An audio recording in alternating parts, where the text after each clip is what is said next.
Welcome, everyone. Welcome to my my parents' home in San Marcos, Texas, where we'll be sitting today. So I'll invite the bell now for our 5 minutes of sitting. And if you would, let's recite the four practice principles following sitting, and we'll do the robe chant at the end. We'll reverse what we normally do. Okay?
caught in the self-centered dream, only suffering, holding to self-centered thoughts, exactly the dream.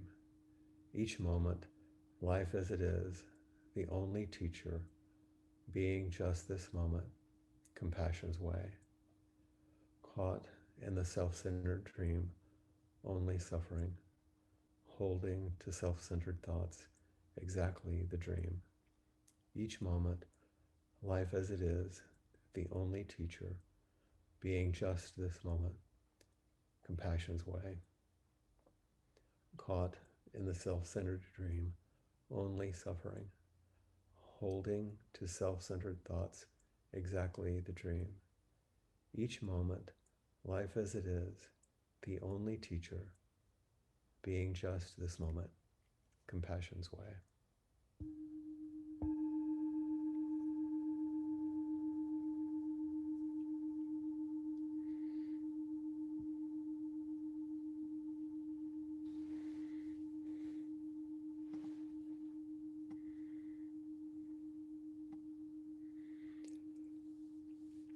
Well, welcome to our house, not in Hawaii at this time. I'm visiting my mom and my sister, and it's very interesting to engage with all of you as we've done for months and months and months. But now there are two people, two dear people that I love sitting in the room with me. And this is our direction, isn't it? Hoping that more and more of us will be able to be closer and closer to those of us we love. Uh, and it's an interesting feeling, of course. Um, it's a little disconcerting because it's so different from what I'm accustomed to, but it's so dear. As I look, and just a few feet away from me, my sister on one side, my mother on the other, and my father's ashes in the urn right between us. So I've been reflecting on this coming and going and the liberation or freedom that our practice offers us, that all true, deep, wise practices offer us. To make sense of this coming and going, which eventually involves, of course, living and dying. But there's a lot of navigation that happens in between birth and death. And there's a longing, of course, to not just be mired down in the everyday. And I think that's part of what draws us to spiritual practice. During my time in graduate school, I did some training at the University of Colorado in Boulder in biofeedback with some wonderful people who were some of the originators of early biofeedback techniques. So I was very blessed to be able to train with them. And they invited me to work in their clinic outside of the university for a while as I was finishing my PhD. And so I got a lot of good experience doing some consulting and counseling, but also using biofeedback and other self-regulation techniques to help people with their struggles. And one client that was sent to me was a young man, a college student. And as many college students are, he was very full of energy and very idealistic. You also have to remember this was Boulder, Colorado in the late 70s. So Trungpa was still around, Naropa was being developed. Well, shoot, Mork and Mindy were being filmed on the mall. So it was an interesting time. And this young man, as I was doing the intake and getting to know him and he said, I just want to meditate and do these practices so that I can meet God or be in the presence of God all the time. And having spoken to him, I knew that he exhibited, in my clinical opinion, what seemed like a number of issues of immaturity and idealism and that we would have to address. And so I said, How do you imagine that you're going to be able to go and meet God when you haven't left home yet? And he looked at me oddly. I said, it takes a lot of maturity to navigate that journey that you want to make, and you can do it. But it means you have to leave home. You have to become, you have to individuate, you have to mature a bit. And all of us have that question really about how do we mature in our personal life, our emotional life, our relationship life. Because if we're on this inquiry today, you have some draw towards spiritual life. And you have to be mature enough to meet the inconceivable, which requires a good bit of undoing. Uh, One of the famous sayings early in meditation um, research was you have to be somebody before you can be nobody. It actually takes a good bit of ego strength to step beyond what we normally think of as ego. And there aren't any shortcuts. And maybe this is what we're always doing in this life, letting go and returning, leaving home and coming back over and over and over. So I was thinking about the phrase that we hear quite a bit in its various iterations, which is, you can't go home again. All of you have heard this. You can't go home again. You can never go home. And on the other hand, I was thinking of the name for those of us who have taken priest ordination. In Japanese, it's Shukkei Tokudo, which means leaving home, sharing the Dharma. Even from the early days of the Buddhist teachings, home leavers were what the followers of Buddha were called. But back to you can't ever go home again. I did my usual spiritual search, which is I Googled it and to see where did this come from? I didn't know the source. And some of you probably know this. I didn't. It actually came from a novel written by Thomas Wolfe. It was published posthumously in 1940. He died at age 37 of tuberculosis 2 years before. And we all know this. You try to return to a place you remember from the past, and it's not the same as you remember it. My father moved to this city in San Marcos, I think when he was 3 years old, and then moved back in 1992 in his 60s. It wasn't the same. And Austin, where he'd grown up, was not the same. And he was not a person who navigated those kinds of changes easily. All memory is constructed from bits and pieces. And this phrase, you can't go home again, reminds us that the way that we remember the past is inevitably distorted in so many ways. Sometimes in a kind of an overly positive light, and sometimes in habitual, painful ways, which we actually continue thinking about and continuing our pain. Because we believe what we think about things. We believe our thoughts. And mostly trust our memories as if they were actual recordings of events and feelings, but they're not. You may be able to go to a place, but you may not be able to go home to what you remembered or hoped for. And maybe spiritual practice has something to do with the willingness to always look with fresh eyes and an open heart and an open mind again and again. And this might be the true sign of maturity, which I was speaking to the young man about. A way of acknowledging things as they are, or in that strange way that Suzuki Roshi, using English, would say, things as it is. Speaking to both the relative and the absolute, things as it is. There was a quote from the novel that Thomas Wolfe wrote as I was doing my search, which I found very interesting. It's a bit of Dharma in a way. He said, the character in the book says, something has spoken to me in the night and told me that I shall die, saying, death is to lose the earth you know for a greater knowing, to lose the life you have for a greater life, to leave the friends you love for greater loving, and to find a land more kind than home, more large than this earth. There's quite a bit in that, isn't there? Death is to lose the earth you know for greater knowing.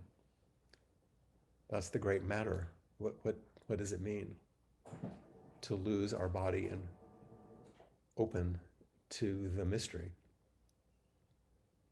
To lose the life we have for a greater life. That one we're addressing all the time in spiritual practice, to let go of our opinions. That's why I suggested we chant the four practice principles right away. Caught in the self-centered dream, to lose the life that I cling to, holding to self-centered thoughts, for a greater life, a life of freedom and liberation. To leave the friends you loved. We don't always have to literally leave our friends, but sometimes we do. Sometimes we find ourselves with new friends or a life changed because of commitments we make, of vows that we take, of new communities that we enter into. Leave these friends you loved for greater loving. How many of you have found a kind of a love that you didn't anticipate in Sangha? And later to find a land more kind than home. That one really goes to the very essence, doesn't it? To let go and to let come. To release the things we cling to and let life come to us on its own terms.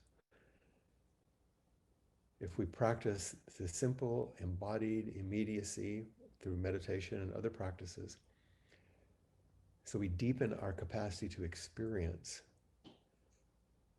rather than just mentally construct and live in the virtual reality that we make up all the time. My own experience, I don't know about you, but my own experience is that so much of religion, classical, I'm making a general statement, I know, but so much religion tries to hold on to a lot from the past and to keep things moving forward in that same way so nothing will change. So you can keep returning home, like return to the same place, the same rituals, the same church or whatever, and then you can recognize where you are and who you're with in the meaning of the situation, and it won't be rattled. It's a kind of a consolation that suggests an unreal and unnatural permanence that just doesn't happen. And the kind of spiritual practices that we're engaged in and the paths that we follow maintain a stability through form, but that form is there to hold a space and the kinds of relationships in place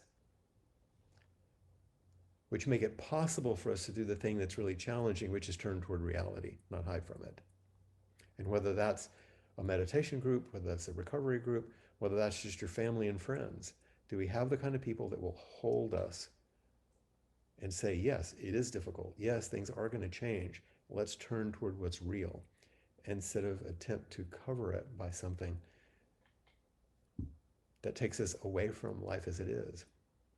This is a connection that allows us to do what's hard, to meet each moment life as it is, and to let it go over and over and over. So just a few more reflections on this. Monastic practice, at least in the Zen tradition and many others, uses home leaving as its ideal.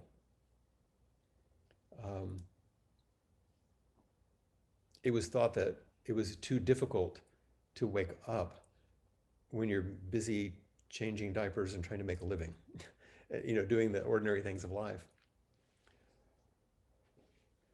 But although, reality is right in front of us, nothing's ever missing, nothing's hidden.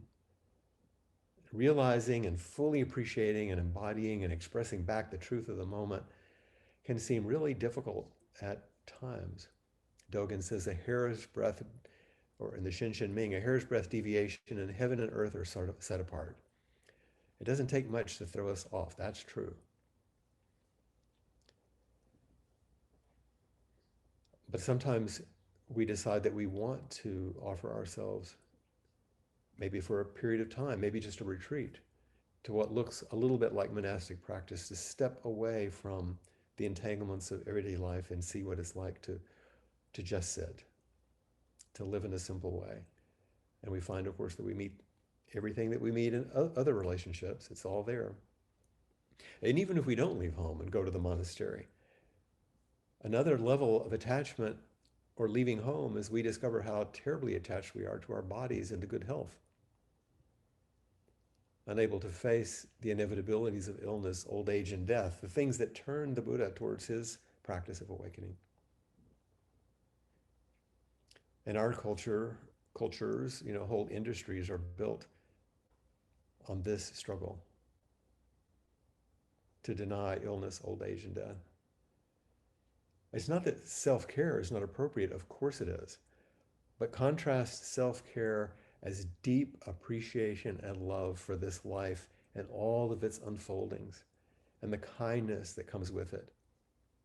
And contrast that with a grasping and response to denial and really honestly terror. It's a different thing. Self-care and an attempt to cover up. So we can go to the monastery, or we just find out how we're struggling with the ways that we cling to things that we don't want to change. And finally, no matter where we go, we inevitably are going to notice how we're attached to our opinions, our ideas. How do we cling to our views? We just chanted, caught in the self-centered dream, holding to self-centered thoughts. We forget that these beliefs, these thoughts are actually in our bodies. And so when we sit in zazen, in an upright posture, and offer ourselves in stillness and silence, just like we did earlier, it's a simple, straightforward form and an opportunity for all these impulses and fears to float to the surface. They don't go away. They actually come forward, and we don't do anything about them. And we get to see the way we use them to construct and reconstruct over and over a reality we think we know how to navigate, even when we hate it, but it's one we know. Either way, we get caught in what I call hoping for a better past. Hoping that like if we have enough therapy or enough spiritual, like it will be different back then, but it won't. The other side is, of course, living in a future that's fantasied. Or we long to return to a time, this sort of romanticized idea, return to a time when life was remembered as simpler and we didn't live with the burdens of our life experiences, our traumas, our difficulties. Or another one is if we think if we just leave them, whoever they are, our unpleasant spouse, our family, whatever it is, the place we grew up, then we'll be free. Or if they would just leave us alone, then we could have some peace. These are all the kind of fantasies we get caught in, isn't it? But the old joke, which is the young adept goes to the cave in the mountains and meditates for 10 years and achieves enlightenment and does whatever, and then they come home to visit their parents and are shattered to find that they're triggered in the same old ways. You can't come home again, and you have to come home again. So homelessness True homelessness doesn't have to do with whether I'm sitting here in my family home or my home on Molokai or some other place. True homelessness, true homelessness is the original or natural way of being, our true self, the natural way. It has nothing to do with where you're born or where you live. These are just circumstantial and not central to our being. I'm going to say just a couple of more things and before we speak. I found something from Norman Fisher, who I often turn to in these matters. He said, meaning, our meaning, comes not so much from what you understand as from the way you do whatever it is that you're doing. Not from our thoughts, but how we actually meet what's in front of us. He says, far from offering a means to transcend the material world, the process of Zen practice deepens and opens the material world, revealing its inner richness. The everyday version of that is if I can't find freedom right here in the midst of what remains of my family, it's not available.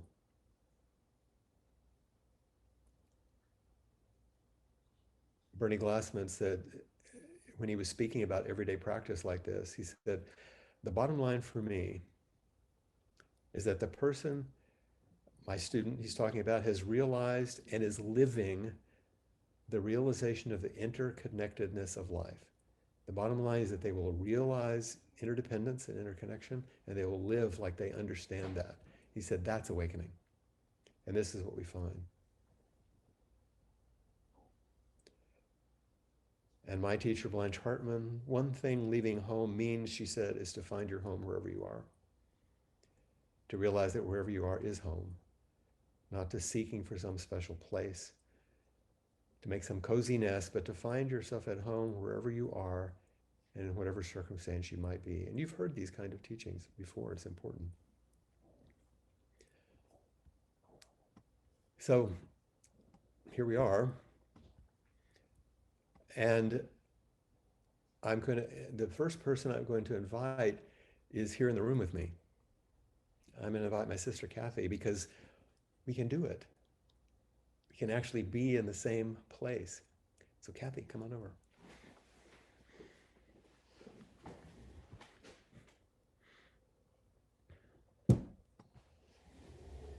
See if we can make a space here, get close. Find yourself in the picture. Isn't this nice? This is what we're hoping for, isn't it? To be able to be really close. So in this room where we're sitting now, right over there in that corner was a hospice bed. And I couldn't be with Kathy or Mom, and I couldn't be at Dad's side, but you were quite actively, the most active. And you were telling me the other day something that bears on these teachings, and I'd like for you to say it again because it's important for me to hear, but it echoes this. When you're talking about what it was like at the end where he was surprised.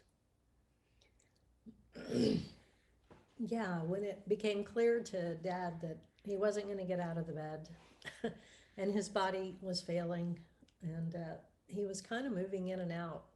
He'd dream and then he'd think it was what was happening.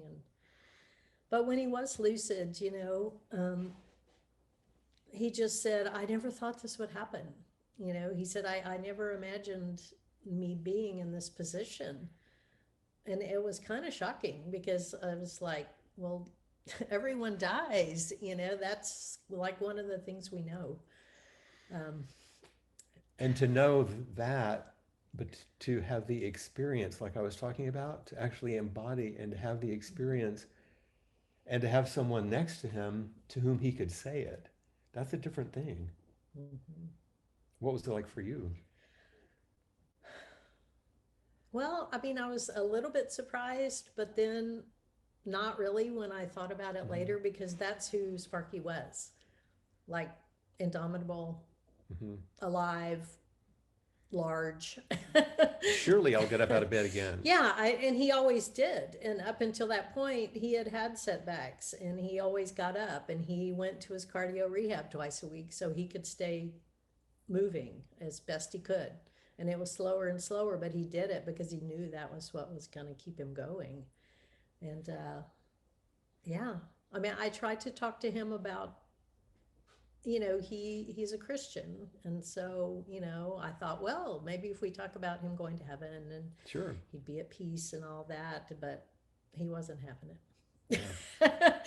It's Well, and the other important thing for our topic today is the situation that was going on brought you home. But it wasn't a return because, well, we're in our 60s and it was a different uh-huh. situation. But you came home to live with mom and dad, and now you're still here taking care of mom because she requires it. Mhm. So I'm curious about what this period has meant for both the part that I was talking about leaving home, but also returning Mhm. home. Mhm. You know, what's it been like for you? Well, the actual returning started before I started living here. Because I came to a point in my life where I knew if I didn't start to heal the resentments and the wounds that I was carrying in the family, then I wouldn't have a chance because mom and dad were aging. And I didn't know how to do it, but I knew intuitively that if I became present with them and started having relationship, because a lot of my life I had sort of avoided it, that it would help me in my life, you know. Um, it would. I didn't really know what it meant, I just knew it was important to do. um, so I It was a forgot great, what you asked me. yeah, no, I'm just um, sitting here taking it in because it was yeah. a really courageous thing to do. You were Hmm. enacting the Hmm. essence of the spiritual path and program that you were in to help you Hmm. heal. And part of it was the willingness to step right back into the Hmm. very thing that you were defending against. Yes, and had yes, and having come to inquiry for the last year, on top of the other work that I do, um, has really, like, that present moment, the teacher, Hmm. living um, here with mom, and learning that what my triggers are specifically, and to realize that my other people's response to my behavior is not really about me. And, like, we know that, right? Intellectually we go, Hmm. oh, it's about them and not me. Well, I'm learning that. But the body response, you Yes, feel it. it's, that's very old patterns, and to learn how to stop and go, oh, okay. Mm-hmm. Instead of that, thing. Well, I'm imagining now that we're talking about it, if we go one step further, my coming home this time and stepping back into a world that you've helped create and manage. Um, and there's always been big brother, little sister, Flint following, I mean, Kathy following Flint, Mm-hmm. all that. Mm-hmm. And so that's another piece, not just parents, it's us. Mm-hmm. Well, I have to say that during this time, I feel like I've gotten closer to Flint than I've ever been since we were Mhm. little kids, because I've learned how to ask for help. Mhm. And he always, of course, is present when I do. And that's been so important and huge for me I'd been learning it for a while, but this is serious. Right? Like, I need help. And he's the person that knows our mother. Yeah, and Dad know the And story. Dad, yes. And, sometimes I just need to share things because I know only he will understand in the way that I need to be heard. Hmm. And that's good. But also, I feel like in the process, and this is more. I'm asking you about it actually. Mhm. The We've also had to work on whatever barriers were between us because of who I've been Mhm. and doing the things I've done, Mhm. and the way that the family's always seen me as the successful one and you the not successful one. Mhm. I mean, to say it bluntly. The rebel. That's Hmm. me, or was. Hmm. Hmm. And Uh, that seems to be feeling different from my side. mhm. Well, I think I've heard you say in your teachings, wake up and grow up. I have said that, yes. and and I've heard that over and over again, and I've said it to myself over and over again. And so um, it's true. Coming here, being involved with mom and dad in a different way, like I'm the helper now, and I have grown up. Mhm. I can finally say I know what I want to be when I grow up now. It's pretty amazing. Better late than never. And yeah, I forgot what you asked me now, but just but The being, removing the barrier to love yes, that's between us. yes, yes. And because I'm gonna speak the truth here. When Flint first started practicing Buddhism, and then we went to his first ordination, and I was just like everyone was all Flint, Flint, Flint, and this, person, and he's a wonderful, amazing teacher, and in creative genius in so many ways. It runs in the family. Um, but But being a little I sister, was just like, oh my God, this is my brother. And they're all like, woohoo, but I mean, it's true on one hand, but on the other hand, like, ordinary. I've known him my whole life, and, we were kids together and the whole thing. And so, um, and, um, that was one of the things that I had to, come to terms with. Like when I would go to inquiry in Austin Hmm. before, and people like, yeah, Flint has a sister. It was, that felt odd, and so that was a place for me to work on my own resentments, Hmm. and to ask, it's like, well, all I have to do is ask And have your own voice. for his attention. And I've actually reached out to someone here recently in the community, the Apamata community, and I didn't say I was Flint's sister. We got to that, but as soon as that arose, I said, well, autonomy is important for me, and yeah, I'm Flint's little sister, but I'm That's not com- my I'm identity. coming to you as Kathy, Hmm. Kathy Sparks, Hmm. and so that was like a little baby step or a big step, or Hmm. something to not only feel it but to say it, you know, to Hmm. someone else, because you know Flint's little sister, my whole life, which I'm glad, but it has carried some weight. Yeah, it And had stuff, you know. in the family, also. Yeah, yeah, in the family too. Anything else you want to say, or anything you want to ask me? Wow. Mm, um, Don't have to, but no, you got a chance here, right in front of everybody. we've been having some pretty good We conversations, have. and it's such a blessing to have you here. So thank you all. Mhm. Thanks for being willing to step in. Absolutely. And it's nice that she doesn't have to go very far, only a few feet. And there was another person that I saw online that I wanted to call on if she is willing, because it's another family that has to do with leaving home and coming home. Um, oh, she's not there at the Steinbombers. I saw Emily a while ago. Yeah, she was with us for the Dharma talk and then she left. Oh, okay. Coming and going. Yeah, it was really very timely for us. How As you, is it? yeah, it's a beautiful intensity.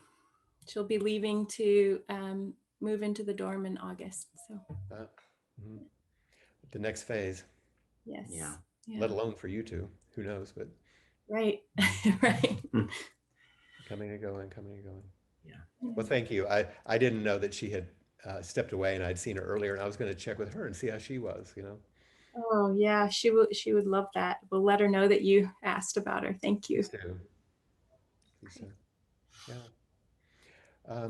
And the other person I was curious to check with, um, let me see if I have to scroll a little bit to see if she's still, um, well, I don't see her anymore. Oh, there she, yeah, Susan. Impson, is she still here? Susan Empson. Yes, is she still here? Yeah, she's still here. Okay, great. Oh, there I am. And hi, Flint. You have someone to help you with that. Thank you for your willingness to step forward. I know that you've experienced a lot of coming and going and with your kids and so many things. I just wondered what was present for you right now here today. Wow, I am in the middle of coming and going, it seems. And it even seems like I haven't quite, I don't even know sometimes whether I'm coming or going. Well, I'm still, that's the thing. Sometimes things leave us and sometimes we leave things and it never stops. It's always moving, isn't it? that's true. And I was really touched to hear what you had to say and think about ways in which I can feel at home in different places. So Texas, Missouri, I'm still going back and forth. Yeah. Um, Still though in transition with my relationships and Mhm. um, looking to see the next step, but I can't see much further than that. Yeah. One step at a time. Well, Um, that's where we all are in a way. We sometimes delude ourselves that we have it planned and we know what's next, but and we have to. We have to have plans, and then we do our best with what actually happens. yes, and I'm becoming more comfortable with kind of feeling my way, this idea of the next step, kind of what's the next thing that needs to happen or is happening. Hmm. I don't feel like I need to be in control of it. Um, and I'm open to what will happen or is happening. But I do feel a lot of zigzaggy. Yeah. So are you continuing to practice some formal practice, some sitting or something that helps you to come back home, come back home, come back home in the midst of all of this? Yes. Not as regularly as I would like, but what I have found myself doing, I do take my cushion with me when I go to Missouri. And of course, I have it here. Um, and besides Sunday service, I find myself often wanting to sit at night, Hmm. just like I just feel compelled to sit. It's never been a regular part of my practice Uh-huh. to sit at night. Usually it's the morning, but I haven't been very good with mornings. I've been doing a, an exercise routine for my back in the mornings Sure. lately. So But it's an interesting feeling, isn't it, as you go into the dark instead of coming out of it, to sit as you go into that space. And right now, that's probably useful for you. it is. It also just helps me settle. Mhm. Good. Mhm. Thank you so much for your willingness to step forward and being called on like this. Quite a surprise. Thank you. Well, I know that this is you're in the midst of what we're talking about, and I am. it's very helpful for us. So thank you so much. And I think just for a moment, I'd also like to call Judy Myers up if she would come. She's kind of quiet these days and settling, but today's an important day, I think.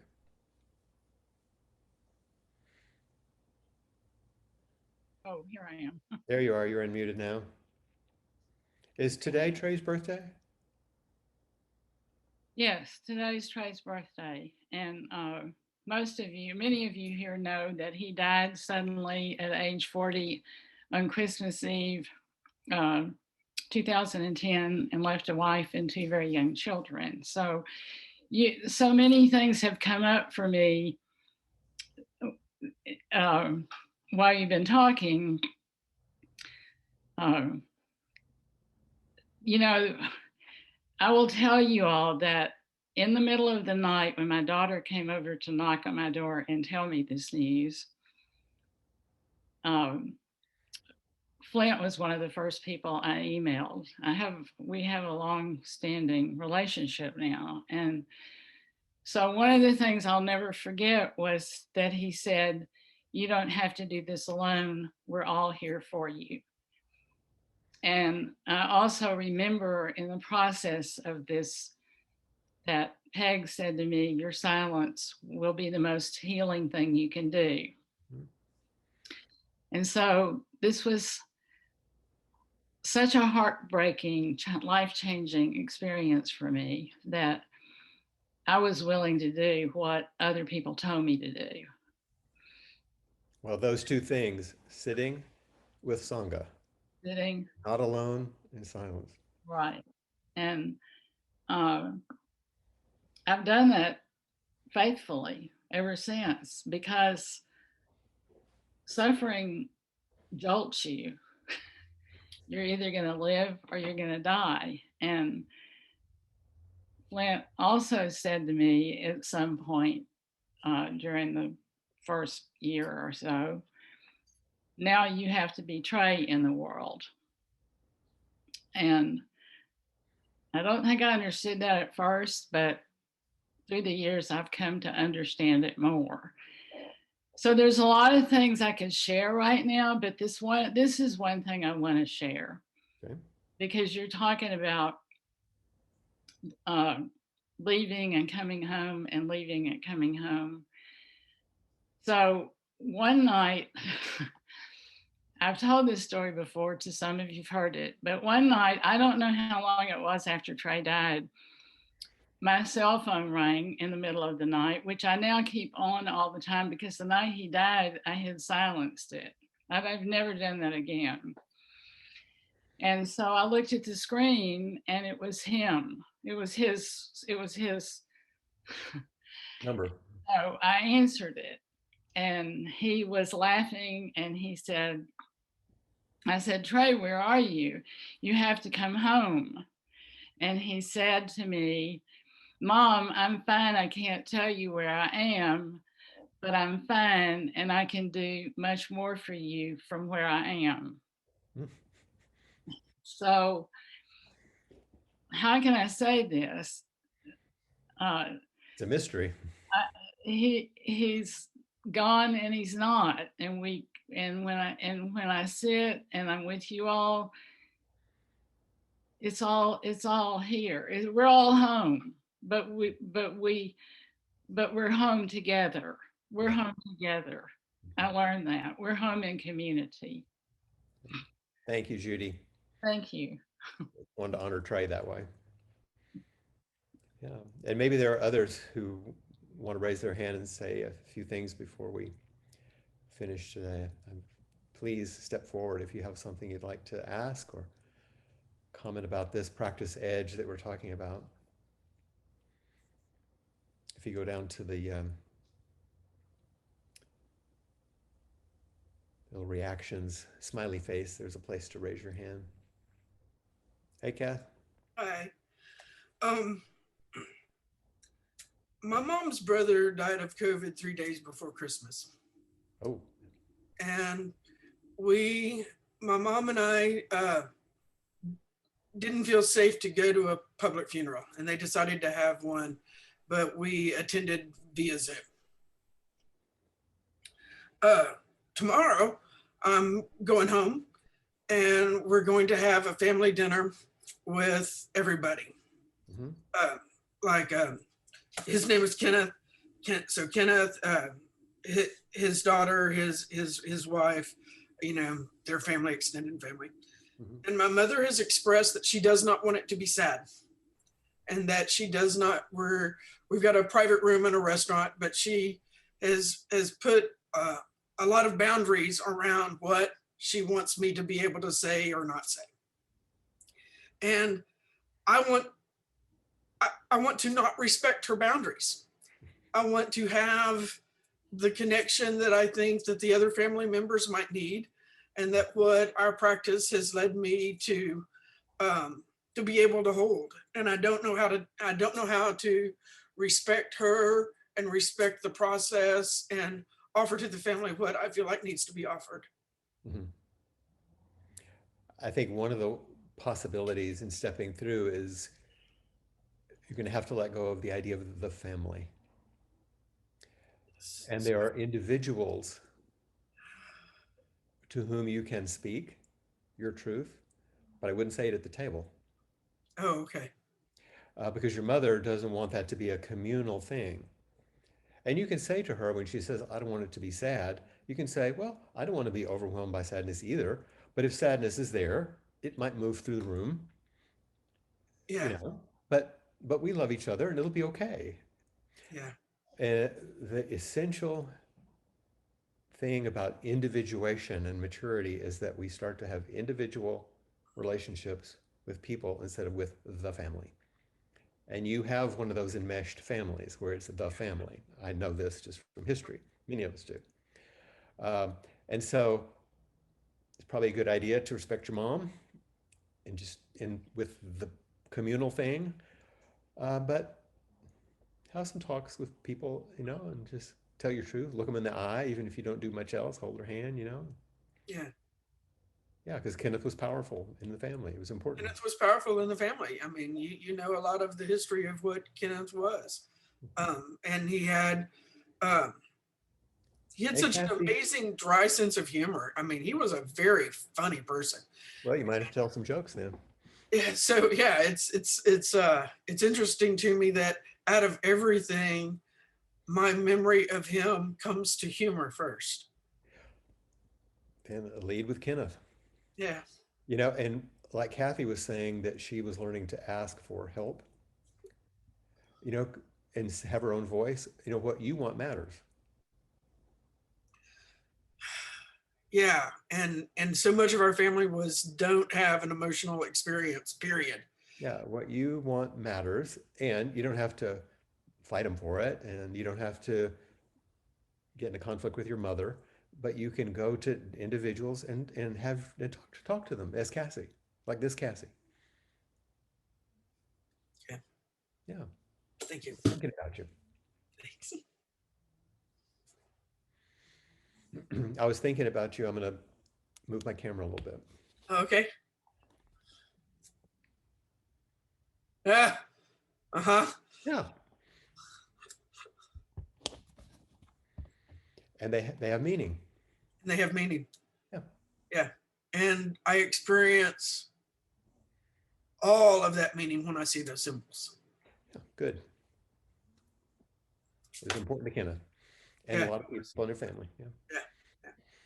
Thank you. Hmm.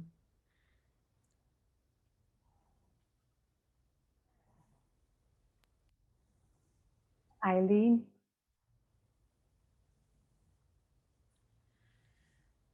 Oh, Eileen, I'm glad you're going to speak. I saw you wiping your eye. Hi, Flint. Hi. Um, my homegoing has been going home to my mother who passed away 10 years ago. And I was not able to be close to her when she died. Even though we grew closer at the end of her life, she did not want me to be there. And I have felt a sense of rejection through the years. And so I decided to try to think about my mother and my parents in a different way. Uh, and it came to me to maybe think of them as bodhisattvas because look what they produced. Mhm. And I kind of just threw that up in the air, sort of like pixie sticks. Yes. See Just how the they idea. fell. Huh? And this morning, as I was washing the dishes, it occurred to me that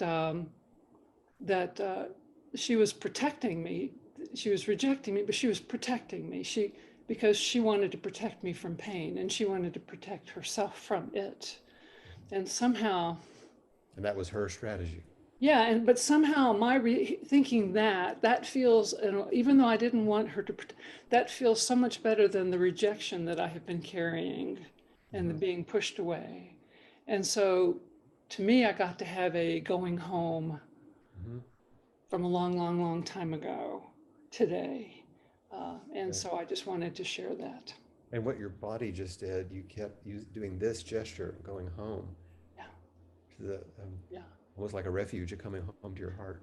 yeah. So, and then for you to speak of this and your family and your, I'm just very grateful to be here today. Yeah. I'm just curious. How was it to listen to Kathy?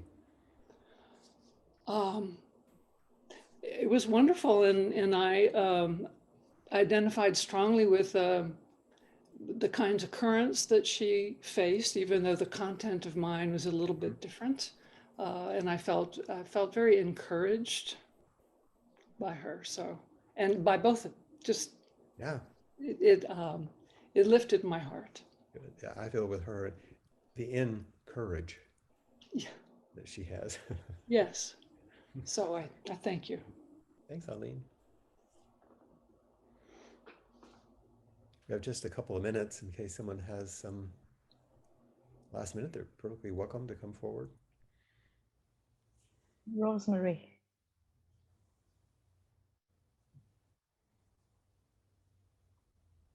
Thank Rosemary, you. Thank you for this. you dressed for the The, occasion. oh, Have I read that? oh yes, and actually, I was wondering if you chose your shirt to go with the background Of because, course I did. yeah. But my leaving home is leaving my practice, and it's not going to happen tomorrow. But um, even the thoughts of it and the planning, and I'm finding myself saying to people, "I'm retiring soon," and it just, yeah, it's leaving me very, very unsteady. Yeah. And Take your time. yeah, yeah. And I was having lunch and feeling that kind of in between thing. And I just said, well, more practice, that will steady me. So, And as you practice and as you're sitting, sit with the one who had been a therapist all these years. Sit with that identity and feel yourself. That's something that I did enact, but it isn't who I am. But with respect, bow to her, appreciate her, and see what it's like to be in relationship with that role that has served so many people. It's okay. Someone said to me when I was at this place, they said, Flint, it's okay. You've helped a lot of people. And that really touched me so deeply. That simple, simple thing. It's okay. yeah, well, thank you. I will do that. Yeah. Thank you. Yeah. Thanks. We're just at the end, but I see that Joan raised her hand. I want to make sure we connect.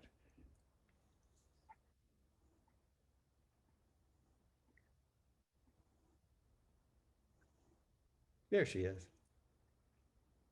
Um, I just wanted to thank Kathy deeply. I have a dear great niece who is she's the second of four, and she has the perfect older sister. And her mother and her grandmother, my sister, uh, have just been on this young woman relentlessly. There was a question that she would graduate from high school, but she is graduating on Saturday. But last week there was a question. She is absolutely gorgeous, and that has been a problem because there are all these boys and these distractions. And I just wrote her graduation card today, and I said in it, "We believe in you, and we think good things are going to happen. And we can hardly wait to see where your path takes you." Mhm. And I just felt like she needed to hear that. But it was so encouraging to see Kathy where Mhm. she is now in her life and to hear her confidence Mhm. and satisfaction with herself. And I just wish that for my great niece. Yeah, we do too. So does she. I can see her shaking her head. So yeah, it's that just that statement that touched you is really touching me. To say to someone directly, "We believe in you." You know, that's something that Kathy has needed too. So, thank you, Joan. And now we're going to chant the verse of the robe. Now, the space that opens through this coming and going. Vast is the robe of liberation, a formless field of benefaction. Wearing the universal teaching, I realize the one true nature, thus harmonizing all being. Vast is the robe of liberation, a formless field of benefaction. Wearing the universal teaching, I realize the one true nature, thus harmonizing all being. Vast is the robe of liberation, a formless field of benefaction. Wearing the universal teaching, I realize the one true nature, thus harmonizing all being.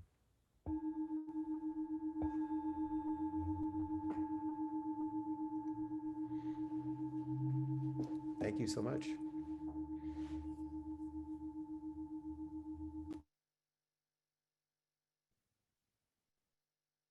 Thank you so much, Flint. Appamada's programs and facilities are supported through your generosity. Your support makes a huge difference. There is a link for contributions on the website at appamada.org/contribute. This link will give you an opportunity to offer dana to teachers such as Flint and Peg and also other teachers. You'll see an opportunity also there to contribute towards classes and practice discussions, for example. Thank you so much, everybody.